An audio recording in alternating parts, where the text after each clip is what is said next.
बड़बोले विद्यार्थी की कहानी। आदतें अच्छी या बुरी होती हैं। अच्छी आदतों से हम जीवन में वो सब पा सकते हैं जिनकी हम इच्छा रखते हैं। दूसरी तरफ बुरी आदतें हमसे सब कुछ छीनने की शक्ति रखती है। आदतें हजारों तरह की होती हैं, लेकिन अगर हम किसी भी आदत को जरूरत से ज्यादा दोहराते हैं तो वह बुरी आदत बन जाती है। जैसे खाना कोई बुरी आदत नहीं है, लेकिन ज्यादा खाना या खाते ही रहना एक बुरी आदत है। बोलना कोई बुरी आदत नहीं है, मगर ज्यादा या बेवजह बोलना एक काफी बुरी आदत है। आज हम बड़बोले विद्यार्थी की कहानी से जानेंगे इस आदत से होने वाले नुकसान और इससे छुटकारा पाने के तरीके। एक बार की बात है, एक गुरु का एक शिष्य बहुत अधिक बोलने की आदत से परेशान रहता था। जब भी वह किसी से मिलने के बाद अपने दोस्तों के सामने उस व्यक्ति के बारे में अपने विचार देना शुरू कर देता, चाहे कोई उससे पूछे या नहीं।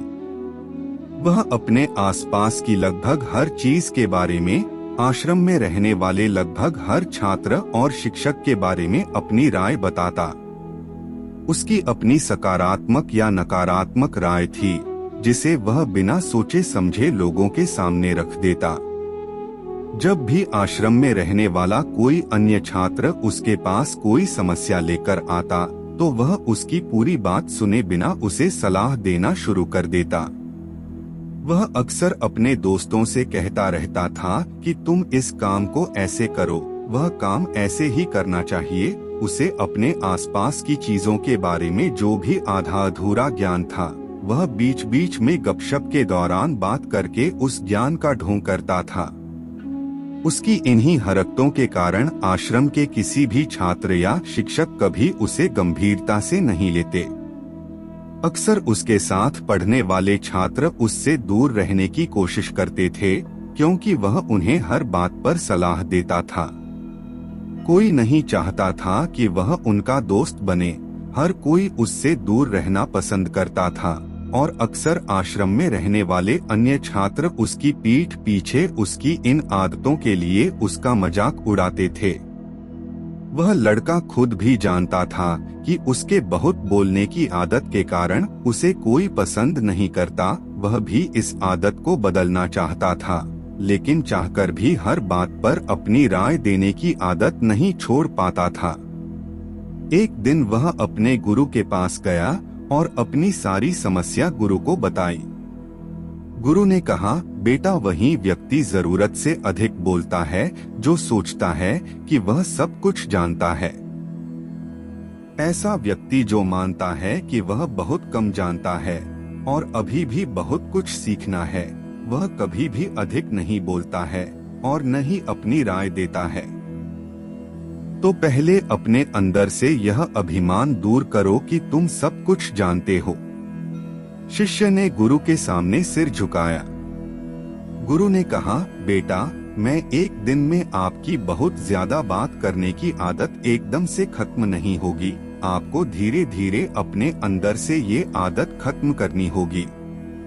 लेकिन मैं तुमको यह जरूर बता सकता हूँ कि तुम्हें किन मौकों पर चुप रहना चाहिए, ताकि तुम खुद को दुखी होने और किसी बड़ी परेशानी में पड़ने से बच सको। शिष्य ने गुरु की बात से सहमत होते हुए हाँ में सिर हिलाया। गुरु ने कहा, बेटा, इन 5 अवसरों पर प्रत्येक व्यक्ति को अपना मुंह बंद रखना चाहिए। 1. जब आपको लगे कि आपकी बातों से कोई आपकी भावनाओं को नहीं समझ सकता, तो उस समय आपको चुप रहना चाहिए। अक्सर हम अपने दुख दर्द लोगों को बताना शुरू कर देते हैं, जबकि हमारे आसपास रहने वाले ज्यादातर लोगों को इस बात से कोई फर्क नहीं पड़ता कि हमारे जीवन में क्या चल रहा है। हर व्यक्ति को केवल अपनी परवाह है। वह केवल अपने बारे में बात करना चाहता है, वह केवल अपने बारे में सुनना चाहता है। उसे हमारे जीवन की परेशानियों की परवाह नहीं होती और वह हमारे बारे में सुनना नहीं चाहता है।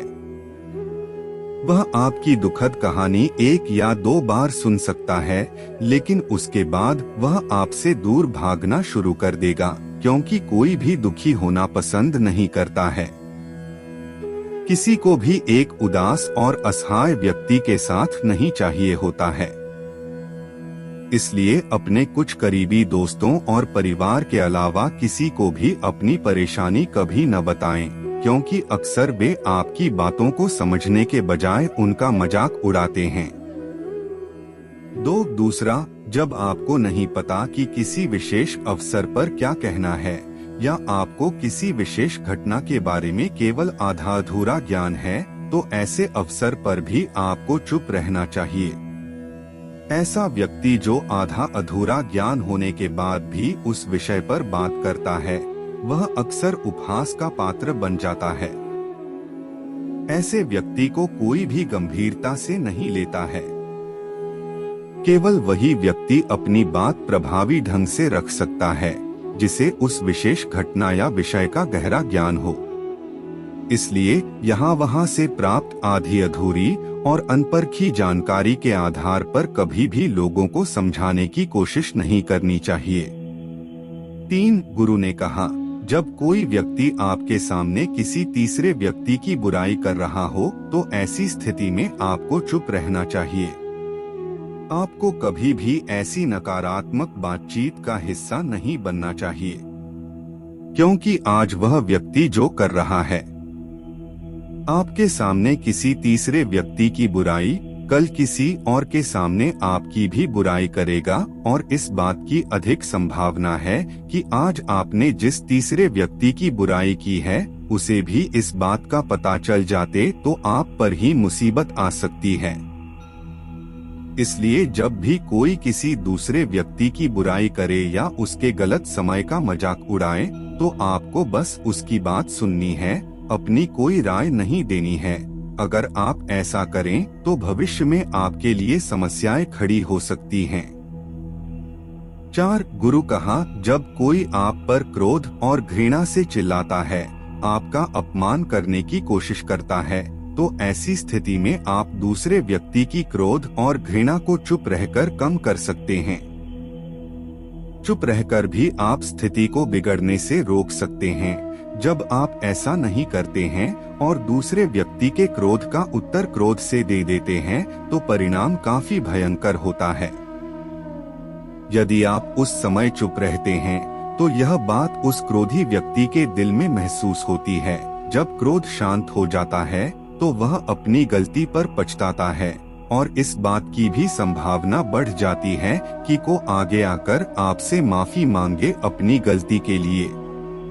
और अगर वह माफी नहीं मांगता है, तो वह अंदर से दोषी महसूस करने लगता है और फिर अगली बार आप पर गुस्सा करने या नफरत करने से पहले कई बार सोचता है।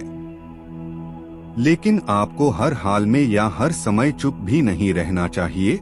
अगर कोई गलत कर रहा है तो उसका जवाब आपको देना चाहिए, क्योंकि कुछ लोग ऐसे भी होते हैं जो हमारी खामोशी को हमारी कमजोरी समझते हैं। गुस्से में चुप रहने का यह तरीका केवल परिवार, करीबी रिश्तेदारों और कुछ करीबी दोस्तों के लिए ही सही है, हर इंसान के लिए नहीं। अगर आप हर जगह खामोश रहने लगें तो इसका गलत इस्तेमाल भी हो सकता है। 5, गुरु ने आगे कहा, 5वां, जब कोई व्यक्ति अपने जीवन की कोई दुखद घटना या अपने जीवन की परेशानी साझा कर रहा हो, ऐसे में आपको चुप रहना होगा और सिर्फ उसकी बातों को सुनना होगा।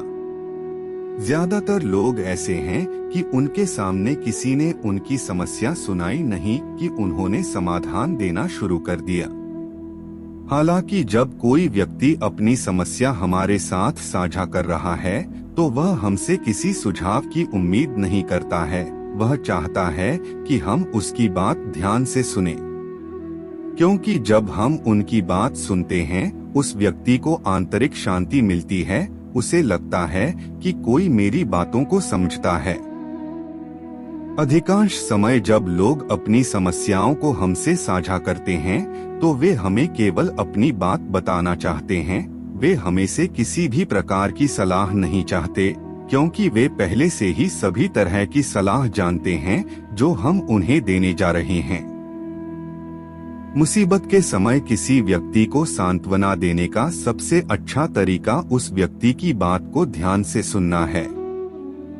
जब हम बिना ध्यान दिए लोगों की बातों को ध्यान से सुनते हैं, बिना किसी सलाह के, तब उनकी आंखों में हमारे लिए सम्मान और स्नेह का भाव पैदा हो जाता है। उन्हें लगता है कि हम अधिक गंभीर, बुद्धिमान और शांत दिमाग वाले लोग हैं। इसलिए अब जब भी कोई अगली बार आपको अपनी समस्या बताए, तो बस उसकी बातों को ध्यान से सुने और जब तक वह आपसे न मांगे, उसे किसी प्रकार की सलाह न दें।